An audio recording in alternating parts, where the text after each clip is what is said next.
आज हम चर्चा कर रहे हैं राजस्थान विश्वविद्यालय के बीएससी पार्ट 2 मैथमेटिक्स का पेपर न्यूमेरिकल एनालिसिस की। आज का अपना टॉपिक है system of linear algebraic equations. System of linear algebraic equations को समझते हैं पहले कि ये क्या है। हम जानते हैं कि अगर मान लीजिए n लीनियर अलजेब्रिक इक्वेशंस हैं जिसमें कि n अननोन वेरिएबल्स हैं, x1 x2 xn तक मान लेते हैं वेरिएबल्स हैं, और a11 a12 a13 a1n इस तरह से आपके कई सारे कॉन्स्टेंट्स हैं। तो हमारी जो सिस्टम ऑफ इक्वेशंस है उनको हम मान लेते हैं in the form a11 x1 plus a12 x2 plus a13 x3 and so on, कहाँ तक a1n xn is equal to b1। ये पहली इक्वेशन है। फिर a21 x1 plus a22 x2 and so on a2n xn is equal to b2, a31 x1 plus a32 x2 plus so on a3n xn is equal to b3। इस तरह से चलते हुए equation ai1 x1 plus ai2 x2 से ain xn is equal to bi, और इस i को हम n तक ले गए तो an1 लास्ट इक्वेशन हो जाएगी an1 x1 plus an2 x2 plus so on ann xn is equal to bn तक। तो ये आपकी n इक्वेशंस हो गई इन variables x1 x2 x3 and xn तक। तो ये जो इक्वेशंस हैं इनको हम सेट ऑफ इक्वेशंस को मैट्रिक्स नोटेशन में आसानी से रिप्रेजेंट कर सकते हैं एज पहला matrix a11 a12 a11 coefficient matrix हो जाएगा a1n तक, फिर a21 a22 a1i a2n and so on, कहाँ तक लास्ट आपकी जो रो है an1 an2 ani ann तक, into column matrix x1 x2 x3 xi up to xn। ये आपकी वेरिएबल की मैट्रिक्स हो गई is equal to b1 b2 b3 bi से लेके bn तक का। तो ये आपके जो system of equations one set में दिया हुआ था उसको हमने मैट्रिक्स नोटेशन में इस तरह से रिप्रेजेंट किया। इसको हमने मान लीजिए कि 2 से रिप्रेजेंट किया, तो इसको हम लिख सकते हैं in the form ax is equal to b। a coefficient matrix है जहाँ पे aij n क्रॉस n है, x आपकी वेरिएबल्स जो है उसकी कॉलम मैट्रिक्स है xi n प्लस 1, और b जो है वो फिर कॉन्स्टेंट्स हैं, उनको हम रिप्रेजेंट कर सकते हैं bi n क्रॉस 1 से। तो अब ये जो x आपकी हैं वेरिएबल्स x1 x2 से लेके xn तक, तो हम देखेंगे अब ये जो equation one set equation of equations है इनमें कॉन्स्टेंट्स bi जो है i is equal to 1 to n है जहाँ पर r 0, तब तो सिस्टम ऑफ इक्वेशंस को हम कहते हैं homogeneous equation system of equation. But ये ज़रूरी नहीं कि ये जो सारे कॉन्स्टेंट्स हैं bi's ये सब 0 हों, तब सिस्टम कहलाता है इनहोमोजीनियस। अब यहाँ पर हम इन सिस्टम ऑफ इक्वेशंस को सॉल्यूशन निकालने के डिफरेंट तरीक़ों पर डिस्कशन करेंगे।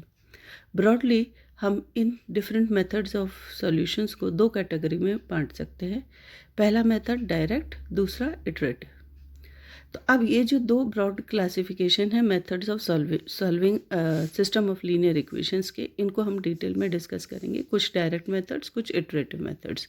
तो बिफोर डिस्कसिंग द मेथड्स हमें एक सिस्टम ऑफ इक्वेशंस के बारे में थोड़ी सी ये जानकारी होनी चाहिए कि ये कब सॉल्वेबल है। तो ये जो आपका सिस्टम ऑफ इक्वेशन दिया हुआ है x is equal to b, ये सॉल्वेबल है। तो नेसेसरी और sufficient condition for the solution of the system ax is equal to b is कि rank of the matrix a is equal to rank a to b, यानी कि coefficient matrix का जो rank है it should be the same as the augmented matrix a is to b। अब consistency solution की जो है इस सिस्टम की उसके बारे में हम बात करें तो rules for consistency of the system of equations ax is equal to b, if b is equal to 0 and the determinant a is equal to 0 the system has infinite non trivial solutions.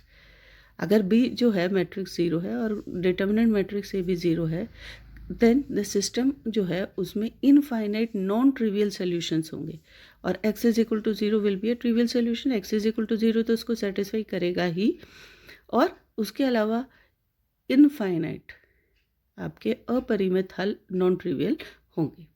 यदि b is equal to 0 आ जाता है but determinant a is not equal to 0 तो system has only one trivial solution x is equal to 0, जहाँ पे rank a is equal to n, जो a है उस मैट्रिक्स का रैंक n हो, तो आपका ये सॉल्यूशन जो होगा एक ही ट्रिवियल सॉल्यूशन, यानी कि ओनली एक्स का मान सारा 0 आएगा।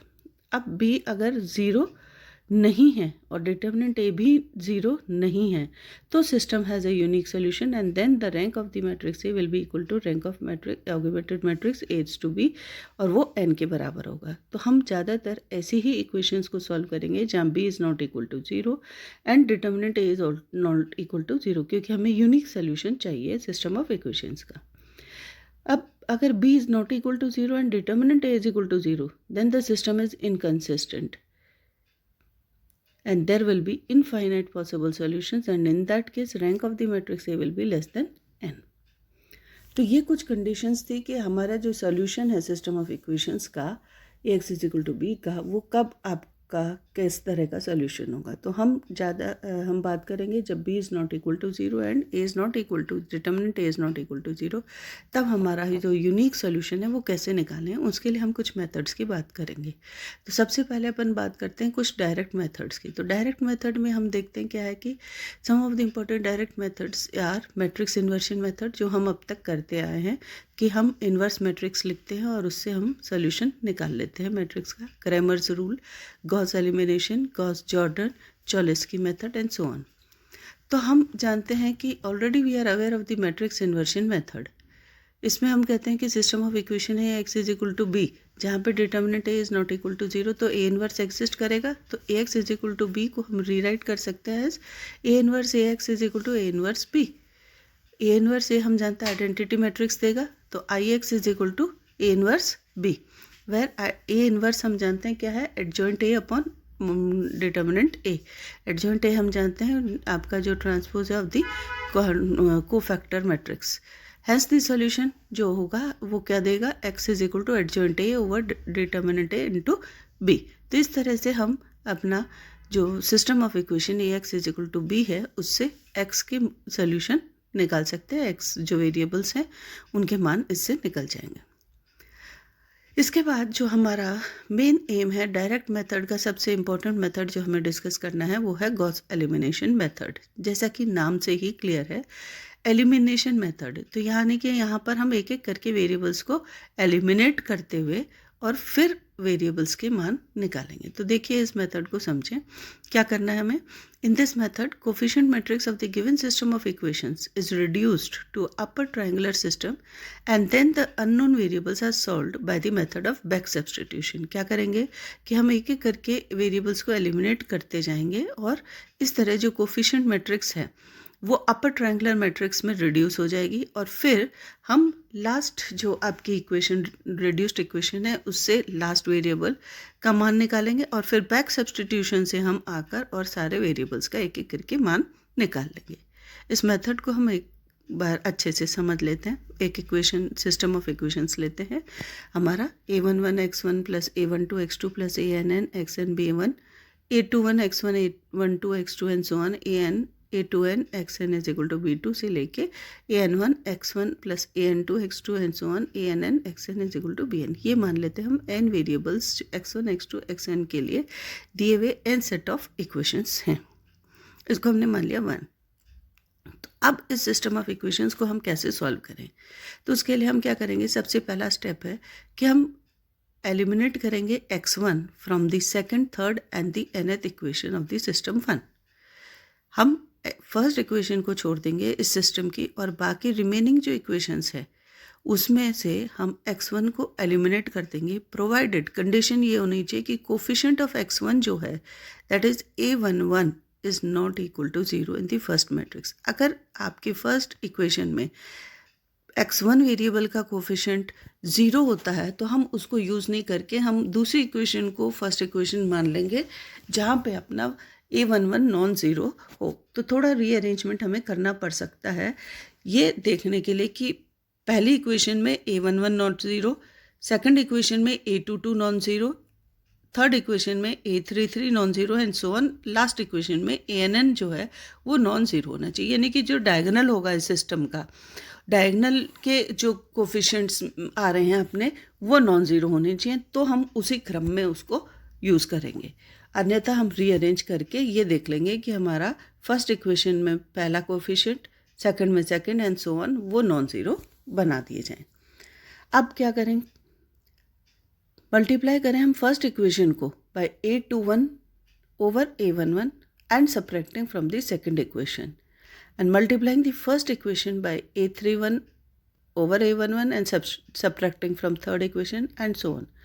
हम ये करते रहें कि जो आपकी फर्स्ट इक्वेशन है उसको अगर हमने पहले A21 अपॉन A11 से मल्टीप्लाई किया और सपरेट किया सेकंड से, तो क्या होगा, सपरेट करने पे सेकंड इक्वेशन से x1 जो है वो हट जाएगा। फिर हमने नेक्स्ट इक्वेशन लिया, हमने जो थर्ड इक्वेशन है फर्स्ट थर्ड इक्वेशन का जो कोफिशिएंट है A31 इसमें x1 का, तो हमने फर्स्ट इक्वेशन को A31 अपॉन A11 से मल्टीप्लाई किया और सपरेट किया from third equation and so on, तो उससे हमारा थर्ड इक्वेशन से x1 हट जाएगा।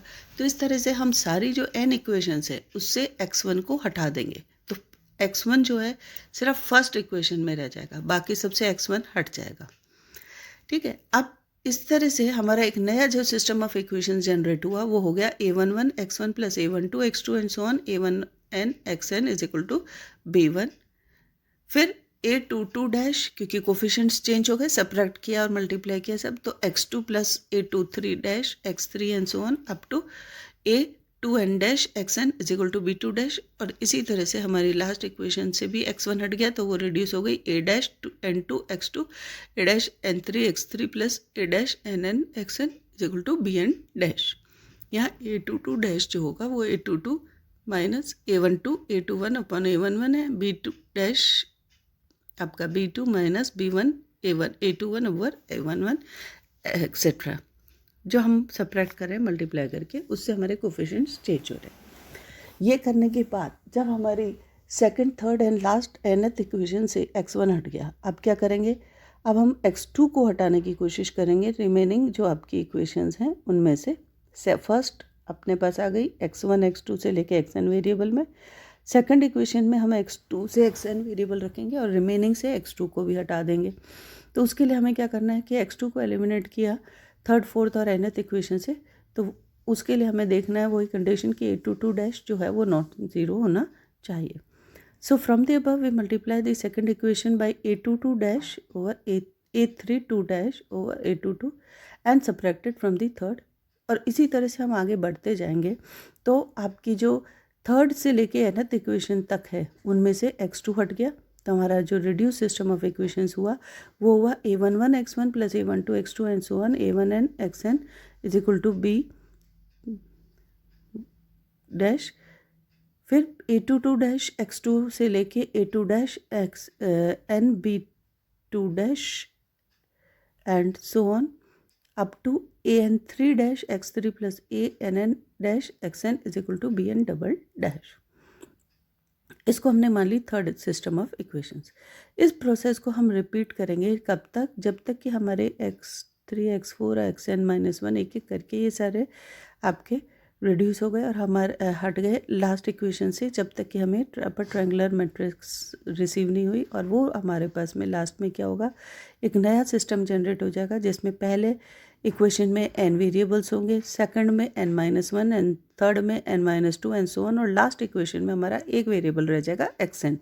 तो ये जो सिस्टम ऑफ इक्वेशंस अपने को मिला C11 x1 plus C12 x2 से लेके C1n xn is equal to D1, C22 x2 plus C23 x3 plus so on C2n xn is equal to D2 and so on CNN xn is equal to DN। इससे हम क्या देखेंगे कि back substitution की विधि से हम solution निकाल लेंगे इक्वेशन का। तो लास्ट इक्वेशन से हम xn निकाल लेंगे, फिर इस से पूर्व जो इक्वेशन है n-1th इक्वेशन, उसमें हम xn का मान रखेंगे ये निकालने के बाद, और वो xn-1 दे देगा। फिर उन दोनों की values third last but third equation में निकालेंगे, तो इस तरह से हम पहुँचेंगे और x1 तक के मान निकाल लेंगे। इस मेथड को हम आसानी से एक एग्जांपल के द्वारा भी समझ सकते हैं। मान लीजिए आपको गॉस एलिमिनेशन विधि से दी हुई इक्वेशन है, सिस्टम ऑफ इक्वेशन से इनको सॉल्व करना है। x plus 1/2y plus 1/3 z is equal to 1, 1/2 x plus 1/3 y plus 1/4 z is equal to 0, 1/3 x plus 1/4 y plus 1/5 z is equal to 0। हम पहले check कर लेते हैं b is not equal to 0, और हम check कर लेंगे determinant A B not 0 है, तो यूनिक सोल्यूशन आपका इसमें मिल जाएगा। अब इसके लिए हमें क्या करना है, इनको हम इक्वेशंस 1 2 3 निकालने हैं। 1 में हम देख रहे हैं a11 जो है नॉन ज़ीरो है, तो हम इस इक्वेशन को फर्स्ट इक्वेशन मान सकते हैं। तो अब हमने क्या किया कि 1 बाई सेकेंड इक्वेशन जो है उसमें कोफिशिएंट जो है x का वो 1/2, हमें इसको x को इस सेकेंड इक्वेशन से हटाना है। तो उसके लिए हमने क्या किया कि फर्स्ट इक्वेशन को 1/2 से मल्टीप्लाई किया और सेकेंड में से सब्ट्रैक्ट किया। इसी तरह से थर्ड में इक्वेशन में आपका कोफिशिएंट x का है 1/3, तो x को हटाने के लिए हमने फर्स्ट इक्वेशन को 1/3 से मल्टीप्लाई किया और थर्ड में से सब्ट्रैक्ट कर दिया। तो हमारा जो सिस्टम है वो रिड्यूस हो गया। कैसे? फर्स्ट इक्वेशन तो आपकी दी हुई इक्वेशन है, सेकंड में से और थर्ड में से x वेरिएबल हट गया और रिमेनिंग इक्वेशन बन गई 1/2y plus 1/12z is equal to -1/2 और 1/12y plus 4/45z is equal to -1/3। इनको हमने 4 और 5 मान लिया। अब क्या करना है, हमें इस 4 और 5 को देखना है। तो फोर्थ इक्वेशन में y और z रहने देना है और हमें फिफ्थ इक्वेशन से y भी हटाना है ताकि हमारा सिर्फ z वेरिएबल बचे। तो यहाँ पर हम देख रहे हैं कि दोनों के कोफिशिएंट्स y के दोनों इक्वेशंस में सेम है, तो डायरेक्ट सब्ट्रैक्ट कर सकते हैं हम। सब्ट्रैक्ट करने पे y हट जाएगा लास्ट इक्वेशन से और हमारी जो इक्वेशन बच रही है लास्ट इक्वेशन वो रिड्यूस हो गई 1/180 z इज इक्वल टू 1/6। तो अब हम क्या करेंगे कि हमारा जो नया system reduced equation system of equations है वो हमने लिख लिया x plus 1/2y plus 1/3z is 1 पहली equation, 1/12y plus 1/12z is equal to -1/2 second और 1/80 z इज इक्वल टू 1/6 तीसरी। तो सिक्स्थ इक्वेशन हमने मार्क किया। इस इक्वेशन से z का मान निकल के आ गया 180/6 दैट इज 30। इसको तो हमने इसको मार्क किया इक्वेशन 6, इसमें z का मान निकल गया 180/6 30। फिर सब्सटीट्यूट कर दिए इस वैल्यू की z की इस वैल्यू को इक्वेशन 4 में, तो हमारे पास में y का मान निकल जाएगा -36 और फिर पहले इक्वेशन में हमने x y और z के मान रख दिए तो x का मान निकल के आ गया 9। तो इस तरह से हमारा जो दिया हुआ सिस्टम ऑफ इक्वेशंस थे उसमें हमने सॉल्यूशन निकाल लिए x y z के मान जो कि 9 y -36 और z इज इक्वल टू 30। तो इस तरह से हम गॉस एलिमिनेशन विधि से किसी भी सिस्टम ऑफ इक्वेशंस का एक सॉल्यूशन निकाल सकते हैं।